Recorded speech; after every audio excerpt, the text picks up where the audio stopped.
Shutdown. How many federal workers do you plan to lay off? Well, we may do a lot, and that's only because of the Democrats. And as you know, they want to be able to take care of people that have come into our country illegally, and no system can handle that. And so we're totally opposed on that. But we can't take it. We just can't do it. I'd love to do everybody. I'd love to do the whole world.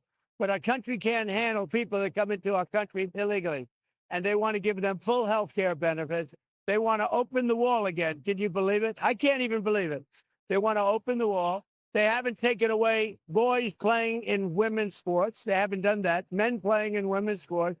It's like they don't change. They lost an election in a landslide, and they don't change. How long do you plan to give Hamas to respond to the ceasefire proposal? Well, we're going to do about 3 or 4 days. We'll see how it is. All of the Arab countries are signed up. The Muslim countries are all signed up. Israel's all signed up. We're just waiting for Hamas. And Hamas is either going to be doing it or not. And if it's not, it's going to be a very sad end. Do you have a deadline? Mr. President, is there room to negotiate, or is this take it or leave it deal?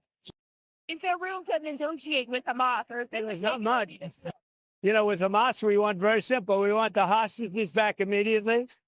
And we want some good behavior. And, you know, pretty simple.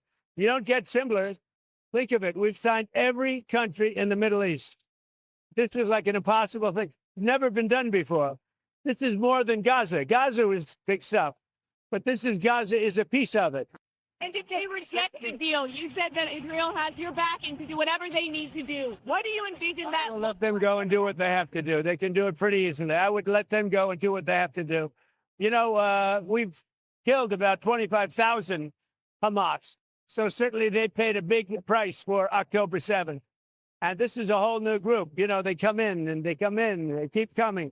But this is a whole different group. And their leadership has been killed 3 different times. So they paid a big price. We hope that they're going to have a nice, calm life. Maybe it won't happen.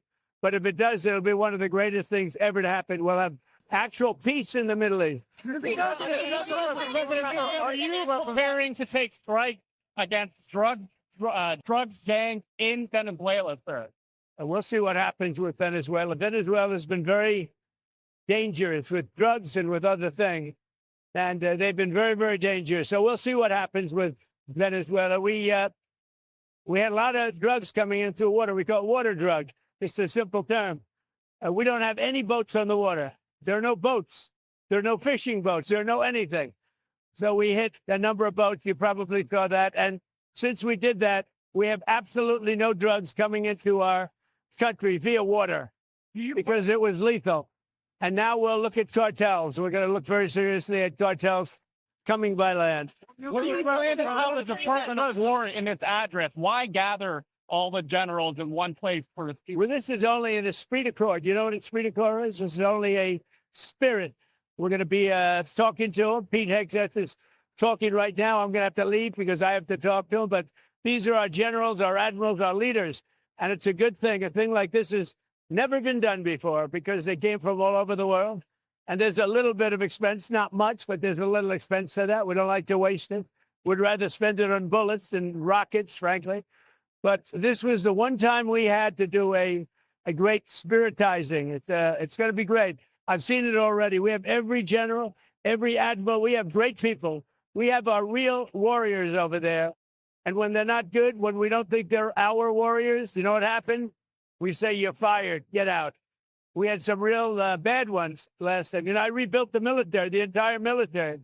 But I had a couple, and I had unbelievable people. To do that, you have to. But I had unbelievable people in there. But I also had some bad ones at the top, like Milley and Mattis and that Jesper. I called him too, always too late Jesper. He was horrible. So, but I learned because, you know, I was just in there and I put these people in. They were recommended by rhinos and others, and they're not good. What we have now is the best. But even despite that, I rebuilt the military in my first term. We had a great first term. We had the greatest economy ever, and it's being beaten by a lot this time. So I'm going over. I'm going to be meeting. I'm going to be meeting with generals and with admirals and with leaders. And if I don't like somebody, I'm going to fire him right on the spot.